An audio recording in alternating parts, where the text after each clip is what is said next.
Est-ce que c'est ça, mon cher Pierre? Pour ma part, et pour une fois, je voudrais dédier cette définition à un de nos fans. Il n'a pu venir qu'une seule fois à une de nos soirées. Il nous a écrit une lettre que j'ai trouvée particulièrement poignante.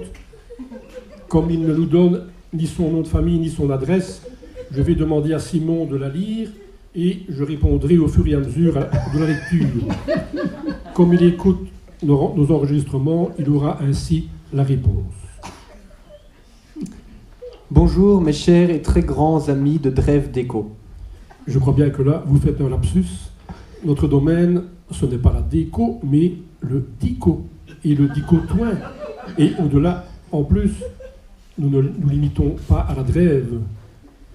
Ce lapsus est sans doute en lien avec un ancien commerce de papier peint et peinture qui se situait à la Drève, il s'appelait Drève Décor. Mais il n'existe plus. À son emplacement, on trouve aujourd'hui le snack de la Drève. Sortez de chez vous, mon vieux. Regardez autour de vous, le monde change. Je m'appelle Tristan, et mon existence est bien triste. Je ne parviens pas à voir la vie en rose, et j'ai bien difficile à être gai. Enfin, il ne faut pas croire que le nom qu'on vous a donné influence votre destinée. Ce n'est pas parce qu'on s'appelle Tristan qu'on a la vocation d'être triste.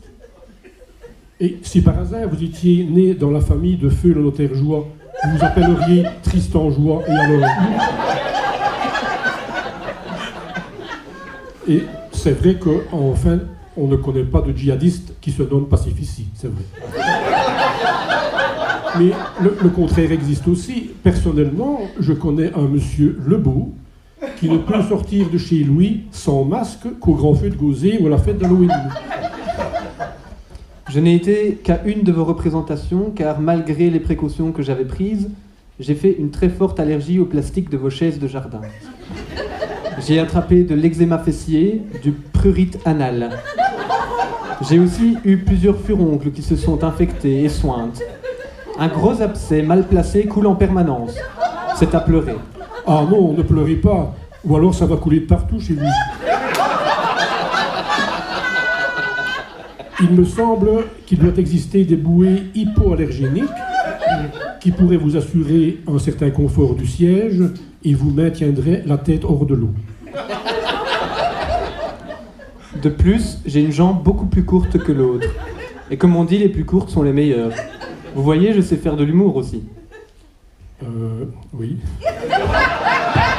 C'est-à-dire que, question humour, ce serait peut-être bien pour tout le monde que vous nous laissiez faire, hein. Mais consommez-nous à votre aise et sans modération.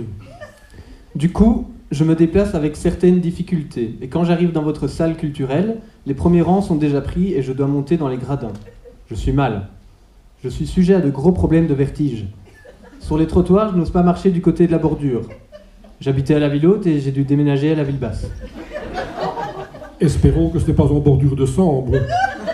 Encore que vu votre situation. Enfin, maintenant, grâce à mon nouveau corset, je peux de nouveau écouter vos enregistrements. Avant, rire me faisait vraiment trop mal.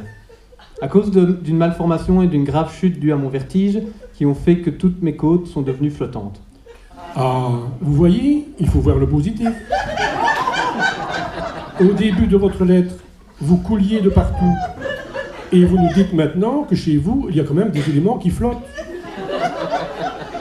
Je veux vraiment vous remercier car vous êtes véritablement un chaud rayon de soleil dans l'ombre de mes nuits noires, froides et sans lune. Et dans un ciel sans nuages, espérons-le. Mais vous le savez sans doute, l'humour est la politesse du désespoir. L'aporie, c'est croire que la façon dont on s'appelle a une incidence sur sa destinée.